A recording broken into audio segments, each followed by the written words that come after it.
여기신 하나님 말씀은 창세기 39장 7절부터 23절까지입니다.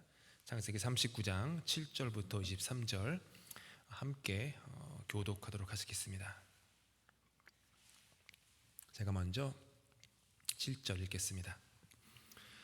그 후에 그의 주인의 아내가 요셉에게 눈짓하다가 동침하기를 청하니 요셉이 거절하며 자기 주인의 아내에게 이르되 내 주인이 집안의 모든 소유를 간섭하지 아니하고 다 내 손에 위탁하였으니 이 집에는 나보다 큰 이가 없으며 주인이 아무것도 내게 금하지 아니하였어도 금한 것은 당신뿐이니 당신은 그의 아내임이라. 그런지 내가 어찌 이 큰 악을 행하여 하나님께 죄를 지으리이까. 여인이 날마다 요셉에게 청하였으나 요셉이 듣지 아니하여 동침하지 아니할 뿐더러 함께 있지도 아니하니라. 그러할 때에 요셉이 그의 일을 하러 그 집에 들어갔더니 그 집 사람들은 하나도 거기에 없었더라. 그 여인이 그의 옷을 잡고 이르되 나와 동침하자. 그러나 요셉이 자기의 옷을 그 여인의 손에 버려두고 밖으로 나가매 그 여인이 요셉이 그의 옷을 자기 손에 버려두고 도망하여 나감을 보고 그 여인의 집 사람들을 불러서 그들에게 이르되 보라, 주인이 히브리 사람을 우리에게 데려다가 우리를 희롱하게 하는도다. 그가 나와 동침하고자 내게로 들어오므로 내가 크게 소리 질렀더니 그가 나의 소리 질러 부름을 듣고 그의 옷을 내게 버려두고 도망하여 나갔느니라 하고 그의 옷을 곁에 두고 자기 주인이 집으로 돌아오기를 기다려 이 말로 그에게 말하여 이르되 당신이 우리에게 데려온 히브리 종이 나를 희롱하려고 내게로 들어왔으므로 내가 소리질러 불렀더니 그가 그의 옷을 내게 버려두고 밖으로 도망하여 나갔나이다. 그의 주인이 자기 아내가 자기에게 이르기를 당신의 종이 내게 이같이 행하였다 하는 말을 듣고 심히 노한지라. 이에 요셉의 주인이 그를 잡아 옥에 가두니 그 옥은 왕의 죄수를 가두는 곳이었더라. 요셉이 옥에 갇혔으나 여호와께서 요셉과 함께 하시고 그에게 인자를 더하사 간수장에게 은혜를 받게 하시매 간수장이 옥중 죄수를 다 요셉의 손에 맡김으로 그 재반 사물을 요셉이 처리하고. 함께 읽겠습니다. 간수장은 그의 손에 맡긴 것을 무엇이든지 살펴보지 아니하였으니 이는 그가께서 요셉과 함께 하심이라. 여호와께서 그를 범사에 형통하게 하셨더라. 아멘.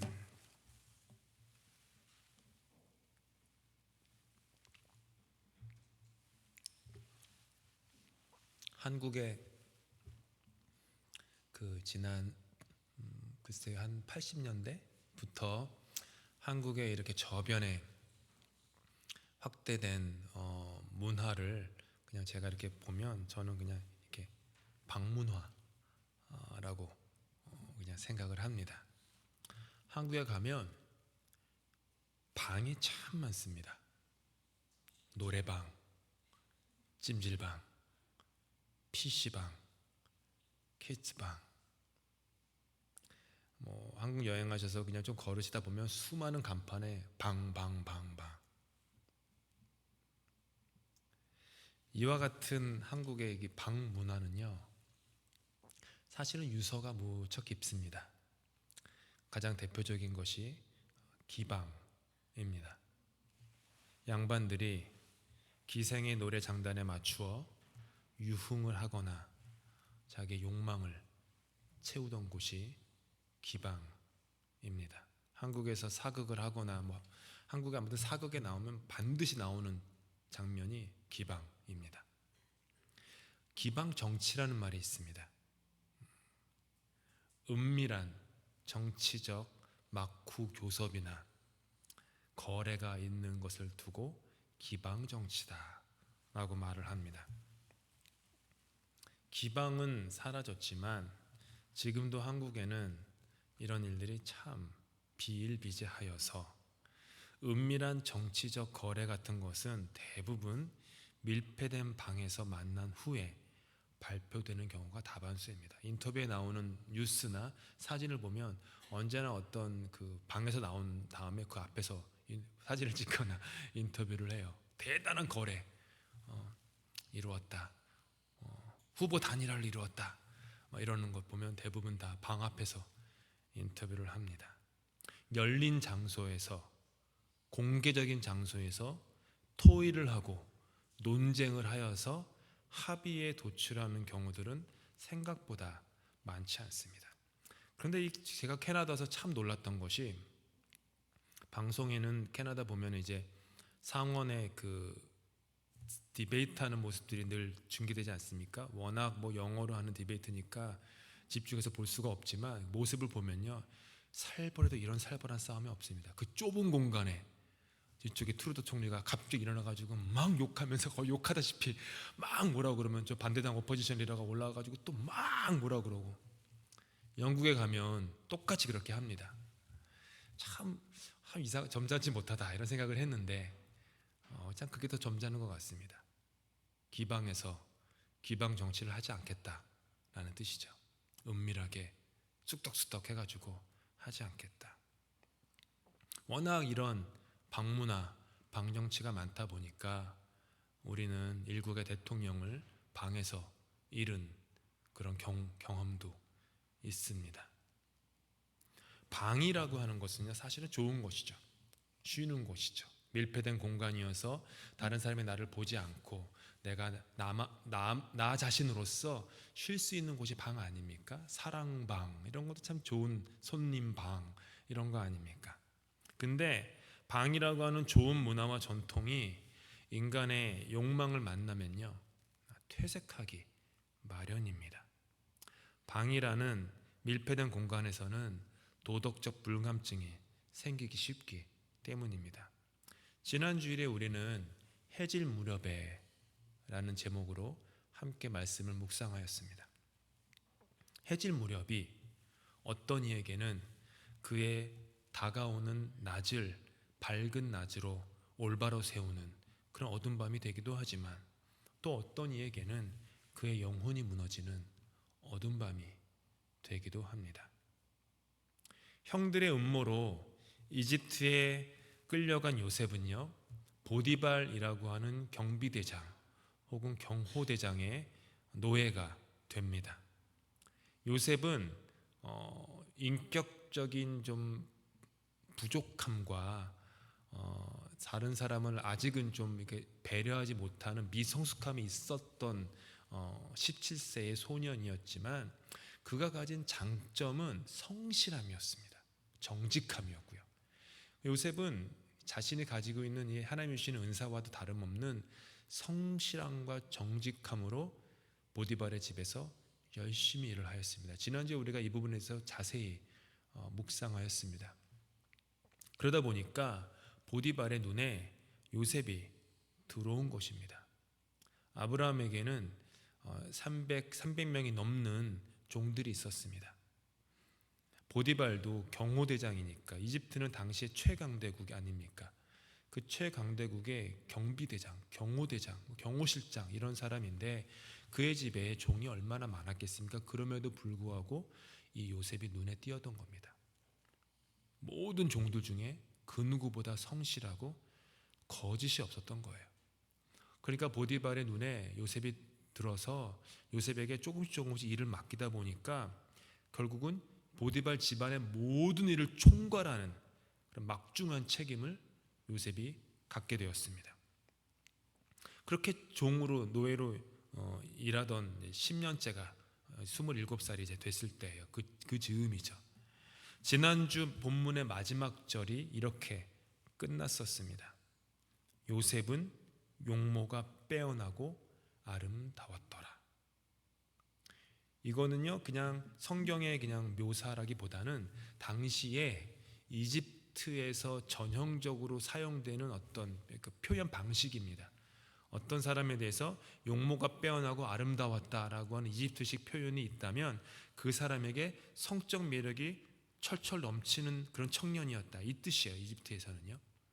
요셉은 매우 성실하고 유능했는데 성적 매력도 있었던 것입니다. 그러다가 보디발의 아내가 요셉을 눈여겨 보기 시작한 것입니다. 집안의 모든 일을 총괄하는 요셉이었기 때문에 그녀와 마주치는 일도 상당히 많았습니다. 성경에는 안 쓰여져 있지만 유대 전승에 따르면요, 그녀는 요셉이 너무 마음에 들어가지고 어떻게든 둘만 있으려고 갖은 수를 썼다고 합니다. 요셉이 집안의 마당을 지날 때에는요, 그 여성을 보지 말라고 한국으로 이제 발을 걸어두지 않습니까? 그 발을 이렇게 살짝 들쳐서 자기 얼굴을 보여주기도 하고, 제 말이 아니에요. 전승에 나오는 말이에요. 제 상상력이 아닙니다. 이거는요. 일부러 일을 만드는 거예요. 일부러 일을 만들어 가지고 요셉을 불러 가지고 드리기도 했다라는 거죠. 요셉의 시선을 끌기 위해서 그녀는 화려한 화장과 보석으로 치장했습니다. 이집트 문명 대형 박물관이든지 이집트의 그 유적이 많은 곳에 가보면요, 그 여성들의 그 화장, 토론토의 롬에만 가보셔서 여성들의 그 모습을 봐도요, 상당히 화려합니다.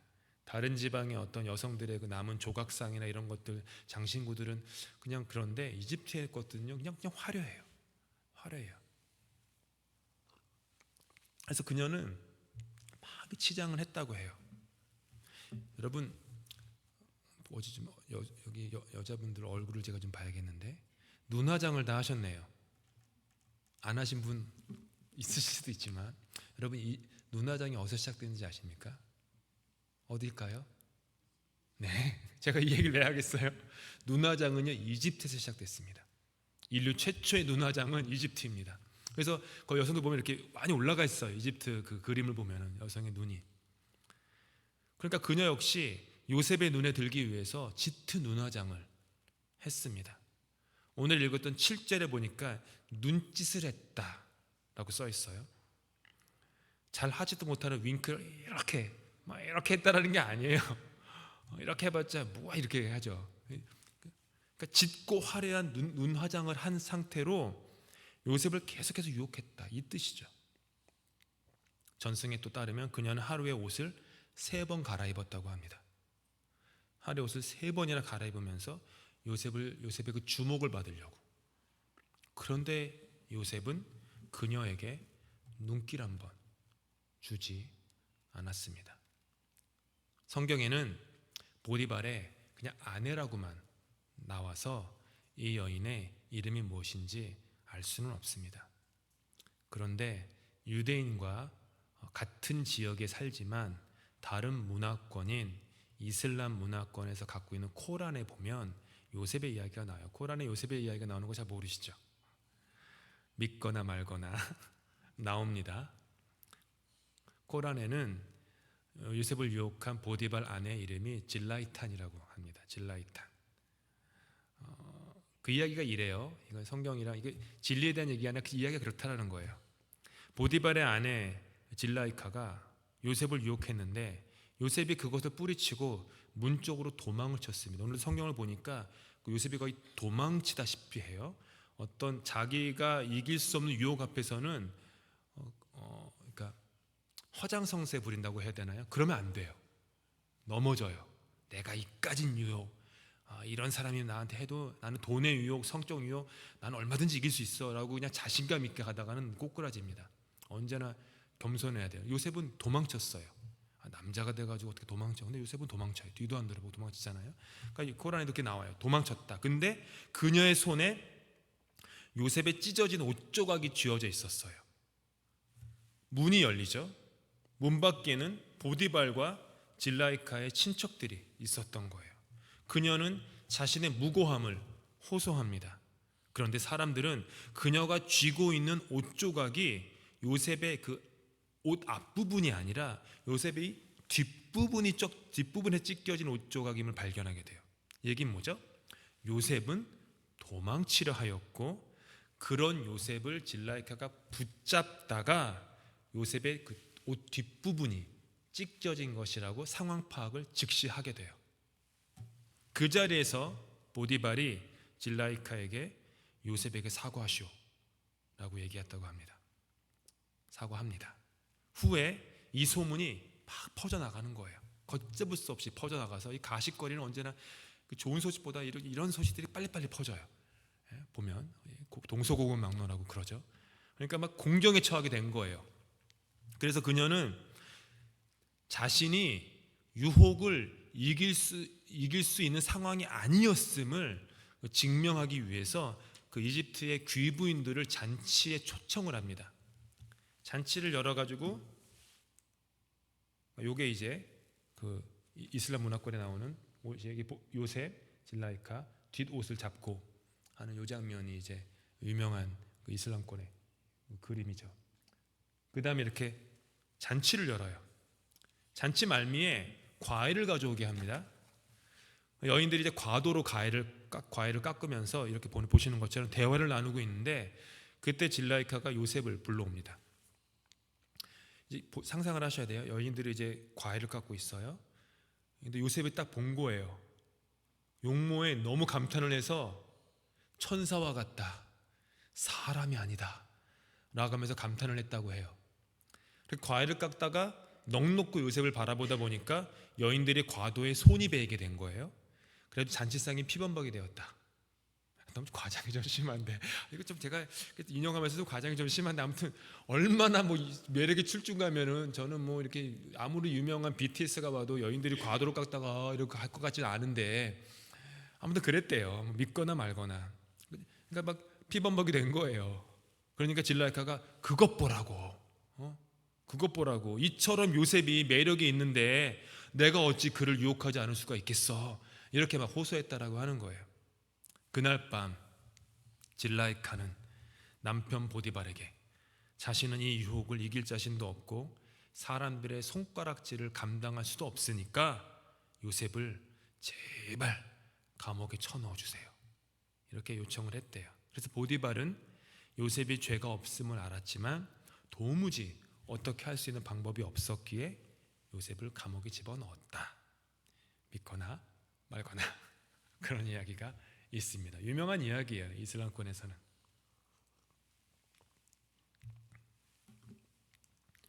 성경의 이야기와 다르지만 우리가 알 수 있는 사실 하나 있어요. 오늘 성경 이야기도 그렇고 코란에 나오는 얘기도 그렇지만 보디발은 아내의 말을 그다지 믿지 않았으면 분명해요. 성경에도 그 힌트가 있어요. 이 보디발은 자기 아내의 말을 믿지 않았어요. 만약 요셉이 자기의 아내를 범하려고 하였다라는 것을 진정으로 그가 믿었다면 그거는 감옥에 쳐넣을 일이 아니죠. 경호대장이잖아요. 이 사람은 사형이죠. 그것도 애굽 나라의 가장 높은 2명의 고관들이 있는 같은 감방에 집어넣거든요. 다음 주에 묵상할 텐데요. 그렇게 해요. 그렇게 일을 마무리해요, 그냥. 그러니까 보디발은 아내보다 요셉의 말을 더 믿었어요. 10년 동안 본 게 있거든요. 얘는 거짓말하지 않는 애야, 얘는 성실한 애야. 10년 동안 자기 아내한테 한 번도 눈길 주지 않았고, 어떻게 모르겠어요. 자기 아내가 이것저것 화장도 하고 옷을 3번이나 갈아입는데 그걸 모르겠어요. 근데도 요셉을 믿었던 거죠. 유대인들의 그 전승인 혹은 유대인들의 율법 해석서의 미드라시에 따르면은 보디발이 화를 불같이 내었는데, 그 화를 불같이 내었던 이유는 자신이 정말로 아끼고 믿었던 종, 그리고 자신에게 온갖 부귀를 가져다 준 요셉을 이 어리석은 아내 때문에 어쩔 수 없이 감옥에 가둬야만 하는 상황으로 인해서 요셉이 아닌 아내에게 불같이 화를 내었다라고 유대 전승인 미드라시에 기록해 있습니다. 보디발은 아내를 믿지 않았어요. 우리는 보디발의 아내가 어떤 사람이었는지 정확히 알 수는 없습니다. 오늘 성경은 그녀에 대해서 윤리 도덕적인 판단을 내리지는 않습니다. 그녀는 뭐 부도덕한 사람이어서 요셉을 유혹했다, 이런 말은 하지 않아요. 그녀가 성적으로 문란한 사람이어서 요셉을 유혹했다, 이렇게 말하지도 않습니다. 그럼에도 불구하고 그녀의 행동은 정당화될 수는 없죠. 다만 우리가 생각해 볼 것은 보디발과 그녀의 관계예요. 보디발과 그녀의 관계, 부부 사이의 관계. 짐작하시겠지만 그녀와 남편의 사이는 그다지 좋지 않았습니다. 오히려 남편 보디발이 아내가 하는 거짓말을 알면서도 요셉을 감옥에 집어넣으면서 자신의 아내를 걱정해 주는 말 한마디 없습니다. 성경에도 없고 유대 전승인 미드라시도 없고 이슬람 경전인 코란에도 나오지 않습니다. 보디발은 아내를 위로하지 않아요. 부부 사이에 이 좋은 대화가 오고 가는 사이가 아니었다라는 거예요. 학자들에 따르면 여성은 하루에 평균 2만 단어를 말한다고 합니다. 남자가 얼마큼 말하는지 아세요? 7천 단어 하루에 말한대요. 저는 7천 단어도 안 해요. 설교할 때만 빼놓고는 7천 단어 말하지 않을 것 같지만 여성은 2만 단어, 남성은 그의 3분의 1인 7천 단어. 그러니까 아내가 남편보다 3배나 더 말을 많이 해요. 대부분. 그래서 남편과 아내의 대화가 적습니다. 왠지 아세요? 대부분의 가정에서는 남편이 밖에 나가서 직장 생활을 합니다. 그러면 하루의 대부분을 직장 생활하면서 7천 단어의 대부분을 소진하고 집에 돌아옵니다. 자기가 쓸 하루의 단어량을 다 쓴 거예요. 거의 다. 집에 와서는 말할 게 없는 거예요.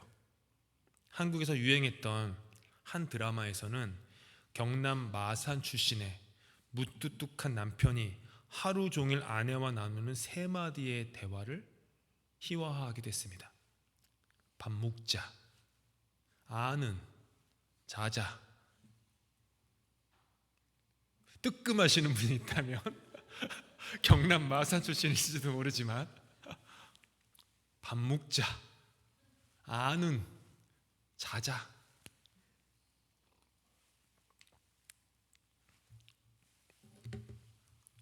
조사에 따르면 아내들이 남편들에게 바라는 가장 큰 3가지가 화면에 보이는 이겁니다. 넘버 1이 친밀한 애정 표현이래요. 그 다음이 대화. 3번째가 솔직함과 열린 마음. 여기 계신 남성분들, 온라인으로 설교를 들으시는 남성분들 한번 가슴에 손을 얹고 나에게 친밀한 애정 표현이 있나? 대화가 있나? 솔직함과 열린 마음이 있나? 제 아내가 있어서 설교가 잘 안 나오는데 이렇게 건강하고 행복한 관계를 맺는 부부들은 애정의 표현, 친밀한 애정의 표현이 있고요, 대화가 있고요, 열린 마음으로요 서로의 마음을 채웁니다. 사람의 마음에는요 공간이 있잖아요. 여러분 마음속에 공간, 그릇이 있어서 그 그릇이 채워져야 돼요. 그 채움에는요 대단한 것이 필요하지 않습니다. 금은보화가 그 공간을 채우는 건 아니에요. 남편이 바쁜 하루의 일과를 마쳐서 몸이 피곤하여도 단 10분이라도 하루 종일 집안과 집안 살림과 자녀를 돌보느라 바빴던 아내와 마주 앉아 대화를 나누는 거예요. 제가 설교에서 몇 년 전에 설교에 들었는데 어떤 목사님은 이렇게 한국에서 이렇게 집이 너무 머셔가지고 새벽 예배 가신 다음에 집으로 올 수 있는 거리가 아니셨대요. 그래서 하루 종일 교회에 있다가 수요일 같은 경우에는 예배 끝나고 집에 오면 저녁 11시였대요. 그러니까 새벽 5시에 나가서 저녁 11시에 퇴근하는 거예요.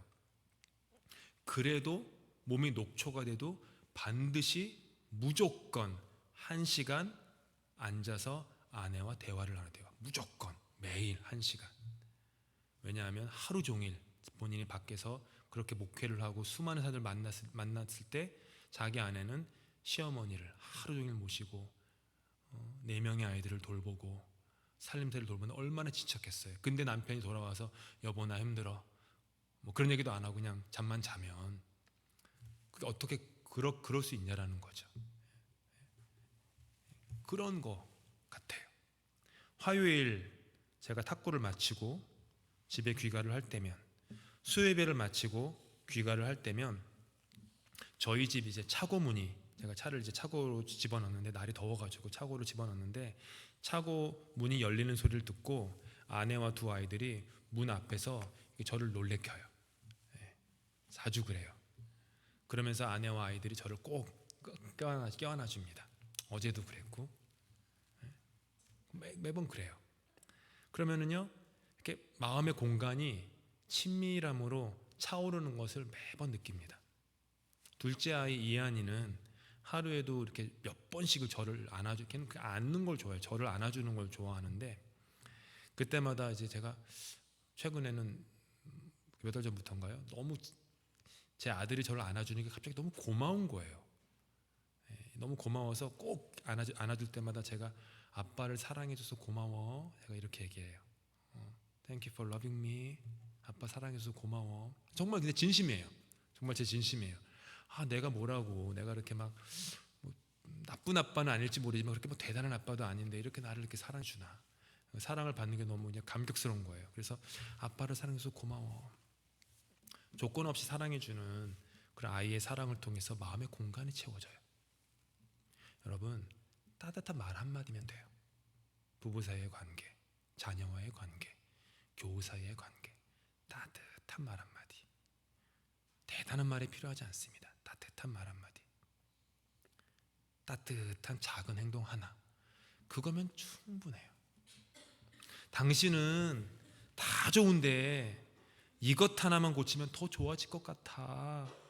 그러면 안 되는 거예요. 자녀를 보면서 야, 너는 공부도 잘하고 다 좋은데 요거 하나만 고치면 완벽한데, 이러면 이제 틀어지는 거예요. 그런 말이랑은 여기까지 올라와도 꿀꺽 삼켜야 돼요. 집사님, 권사님, 장로님 다 좋은데 요것 하나만, 이러면 말이 막 올라오잖아요. 꿀꺽 삼켜야 돼요. 꿀꺽. 그냥 따뜻한 말 한마디 해주면 되는 거예요. 함께 신앙생활을 할 때에도 따뜻한 말 한마디면 되는 것입니다. 상대방을 세워주는 말 한마디. 유년주일학교 아이들을 보시면 아마 대부분 이름 모르실 거고요. 이렇게 뭐 만난 시간들이 없으시면 애들과의 그 교감이나 교분이 없으실 거예요. 그래도 되게 다양한 성격의 아이들이 있는데, 그런 아이들을 보면서 영어이건 한국어이건, 애들은 한국어고 영어고 그것 때문에 알아듣는 게 아니라 그 사람의 표정을 보고 어떤 말인지를 정서를, 분위기를 느끼는 거거든요. 아이들은. 그리고 그걸 기억해요. 아이들은. 어른으로서 아이들을 볼 때마다, 유년주일학교에서 혹은 지나다니면서 애들을 볼 때마다 따뜻한 말 한마디. 왜 이렇게 시끄럽게 다녀? 그러면 안 되지. 이렇게 하지 마시고, 그렇게 한다는 게 아니라 참 너 오늘 너랑 함께 교회 있으니까 너무 좋다, 뭐 이런 거 해주고, 어쩌면 너는 이렇게 인사를 잘하니, 뭐 이런 게 얘기해주고, 그런 거. 그러면 아이들이요 살아나요. 살아나요. 세상에서는 그런 대우를 받지 않거든요. 교회에서는 그런 대우를 받으면 애들은 교회 오는 게 즐거워져요. 왜요? 사랑받는 곳이, 교회 가면 난 사랑받아, 이게 있으면 돼요. 그러면 비록 그 아이들이 청소년기를 지나면서 반항을 하면서 교회를 떠나고 이런 일이 있더라도 이 기억이 있잖아요. 교회는 사랑받는 곳. 그러면 돌아와요. 아이들은 돌아와요. 사람은 누구나 자기 마음에 사랑의 그릇을 채워야 되거든요. 돌아오게 돼 있습니다. 요셉은 보디발 아내의 유혹을 단칼에 어쨌든 거절하였습니다. 그 이유는요,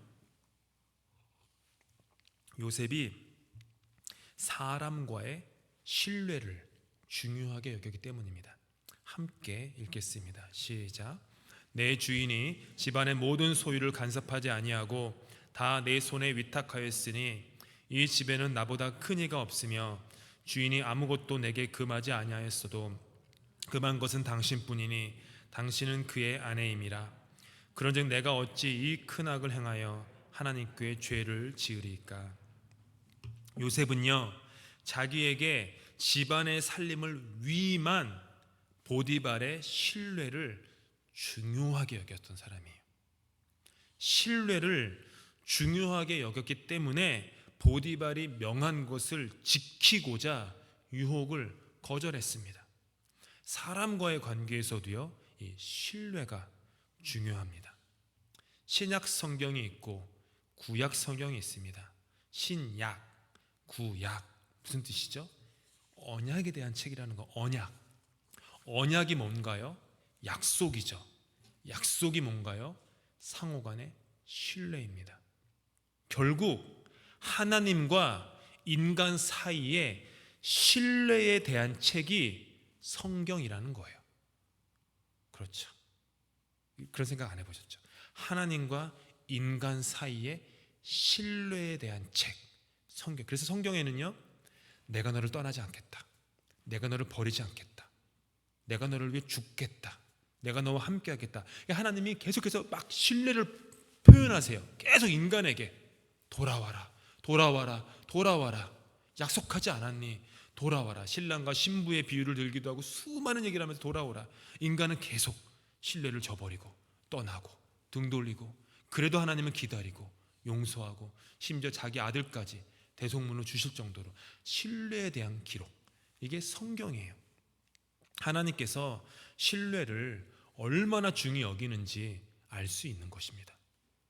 목사 안수를 받을 때에도 교단법에 따라서 약속을 합니다. 그래서 위임 예배라고 합니다.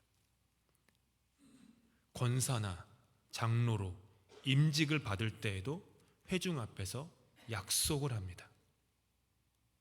세례나 입교를 받을 때에도 약속을 합니다. 손을 들건 가슴에 손을 얹건 예라고 대답하건 네라고 대답하건 예스라고 대답하건, 중요한 건 약속을 하는 겁니다. 결국은 교회에서 행하지는 많은 것들이 결국 신뢰에 대한 것이다 라는 것이죠.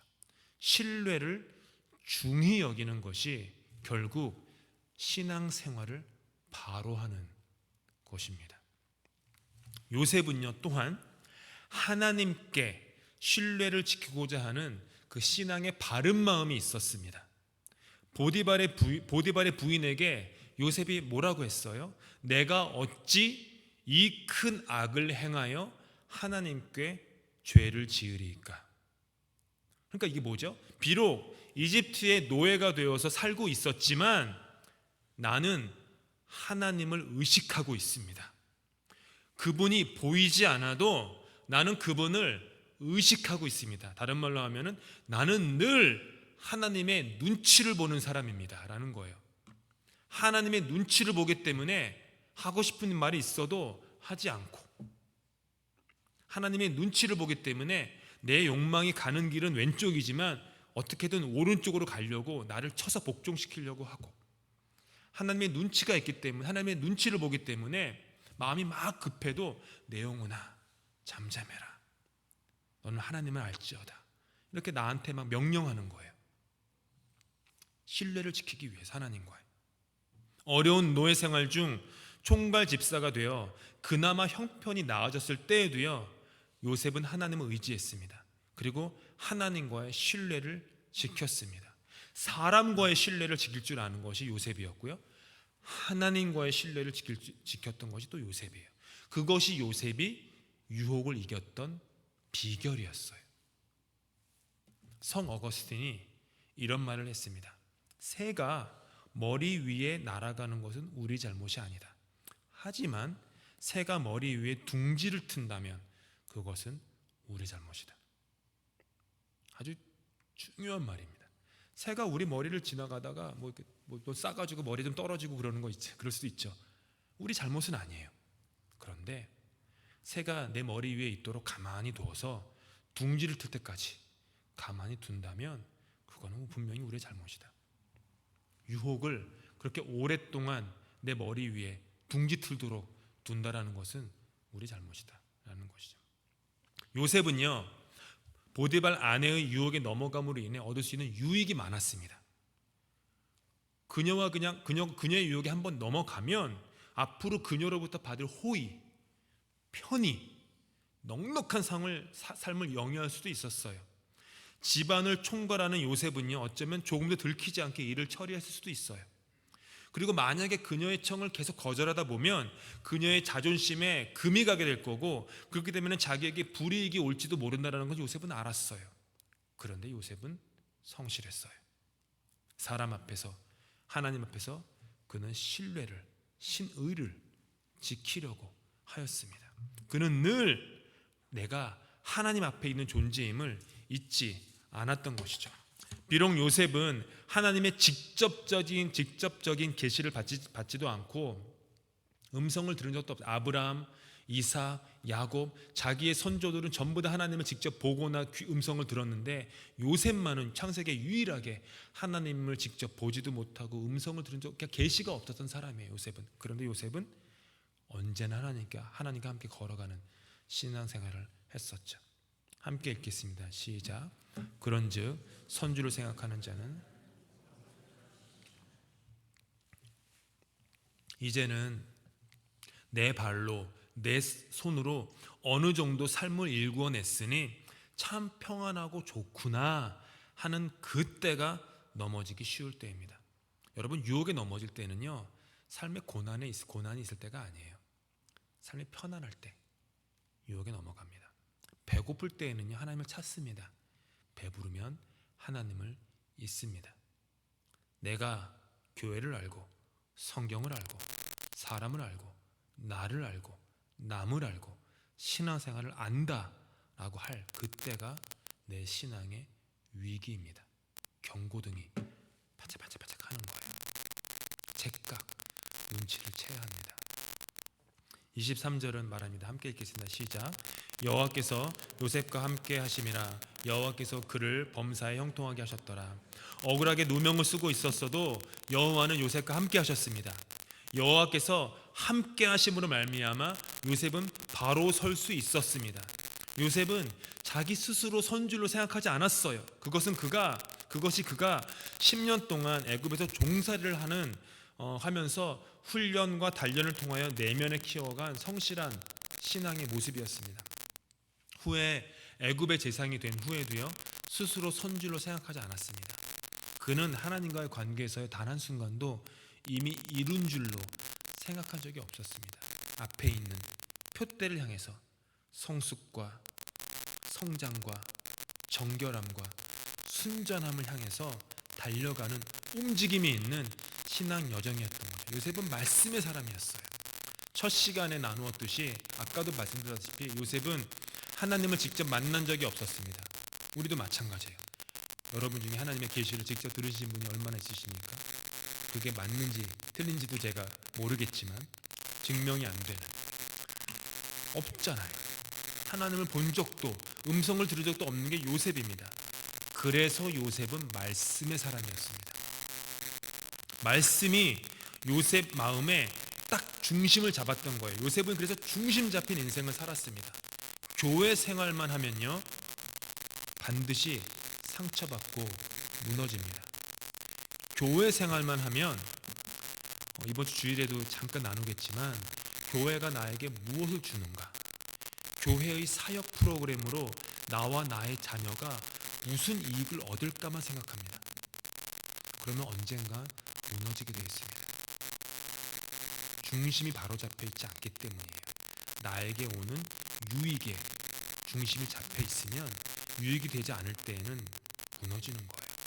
근데 마음의 중심이 말씀에 굳게 잡혀 있으면 말씀이신 하나님이 나와 함께하고 있다라는 게 중심에 꽉 잡혀 있으면 흔들릴지언정 넘어지지 않습니다. 7번 넘어져도 8번 일어나는 겁니다. 형통한 인생은요, 그 말씀이 마음의 중심으로 잡혀 있다. 그리고 저는 우리 교회 교인들이 영어권이나 한어권이나 어린이나 나이 든 분들은 전부 다 말씀 중심의 신앙생활을 하면 좋겠다. 그게 제 간절한 바람입니다. 저를 향한 제 스스로도 간절한 바람이 있어요. 왜냐하면 저도 이렇게 경험을 해보지만 제 스스로의 경험에서 말씀이 중심에 있지 않으면요, 쉽게 무너져요. 쉽게 흔들리고 쉽게 좌절하고 쉽게 두렵고 쉽게 상처받고 힘지고 토라지고 넘어지고 바빠지고 맨날 그러더라고요. 지병이 있어요. 근데 내 마음이 말씀에 딱 붙잡혀 있어가지고 말씀의 스피릿으로 내 마음이 딱 붙잡혀 있으면요, 괜찮습니다. 기도는 상황이 없어요. 그런 세종대왕이 훈민정음을 창제한 후 최초로 쓰여진 책인 용기어천가의 유명한 구절이 나옵니다. 번역을 읽어볼게요. 뿌리가 깊은 나무는 바람에도 흔들리지 않으며 꽃이 좋고 열매도 많아 샘이 깊은 물은 가뭄에도 그치지 않게 솟아납니다.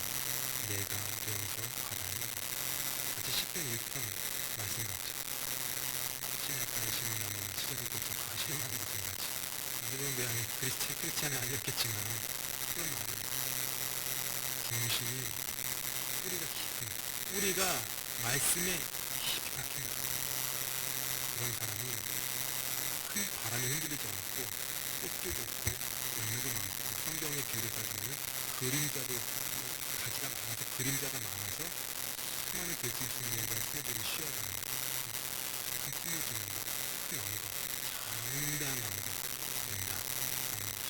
성경은 이렇게 신앙의 중심에 잡힌 사람을 심지가 견고한 사람이다 라고 함께 읽겠습니다. 시작. 주께서 심지가 견고한 자를 평강하고 평강하도록 지키시리니 이는 그가 주를 뭐라고요? 신뢰함이, 여기도 신뢰라고 나와요. 심지가 견고한 사람이 누구죠? 신뢰하는 사람, 말씀을 신뢰하는 사람, 하나님을 신뢰하는 사람, 그런 사람이 심지가 견고한 사람이에요. 고집 센 사람이 심지가 견고한 사람이 아니에요. 고집이 세는 거는요, 나 자신에 대해서 심지가 견고한 나 자신은요 무너지거든요. 언제나 육체가 무너지게 돼 있고 언젠가는 이 땅에서 삶을 마무리할 거고 뭐 100년도 살 수 없는 그 연약한 나 자신에게 심지를 견고히 해봤자 그게 얼마나 되겠어요. 성경이 말하는 심지가 견고한 사람은 고집 센 사람이 아니라 여호와를 신뢰하는 사람, 말씀이 중심이 되는 사람, 그런 사람이 심지가 견고한 사람. 우리 교회가 심지가 견고한 교회가 되면 얼마나 좋겠습니까? 심지가 견고한 교회.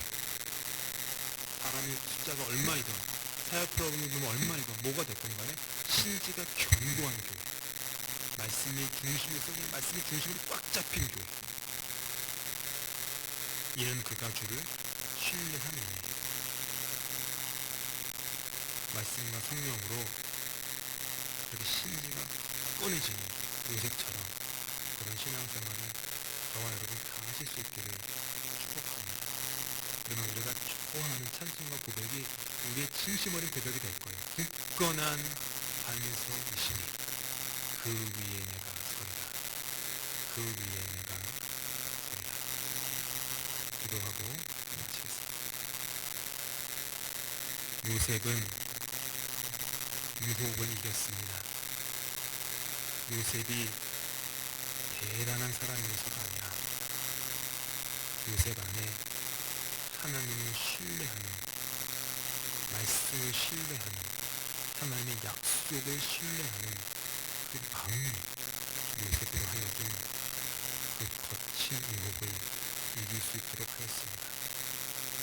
요셉과 같은 유혹은 아니겠지만 인생을 살면서 수없이 많은 유혹에 직면합니다. 그리고 우리는 아주 많이 넘어지고 무너집니다. 주님, 우리 안에 주님을 향한, 말씀을 향한, 성령을 향한 신뢰를 회복시켜 주시옵소서. 그래서 주님을 신뢰함으로, 말씀을 신뢰함으로 심지가 견고한 사람, 심지가 견고한 부부관계, 심지가 견고한 부모와 자녀와의 관계, 심지가 견고한 구역, 심지가 견고한 봉사부서, 심지가 견고한 운영위원회, 심지가 견고한 앞으로 세워질 당회, 심지가 견고한 런던 한인교회가 되어서 어떤 거센 풍파에도 흔들리지 않아 이 땅의 수많은 사람들에게 그늘을 주고 쉼을 주는 그런 장대한 나무로, 푸른 나무로 성장하도록, 성숙하도록 이 교회를 축복하여 주시옵소서. 주님께서 하신 기도로 예배 마칩니다. 하늘에 계신 우리 아버지, 아버지의 이름을 거룩하게 하시며 아버지의 나라가 오게 하시며 아버지의 뜻이 하늘에서와 같이 땅에서도 이루어지게 하소서.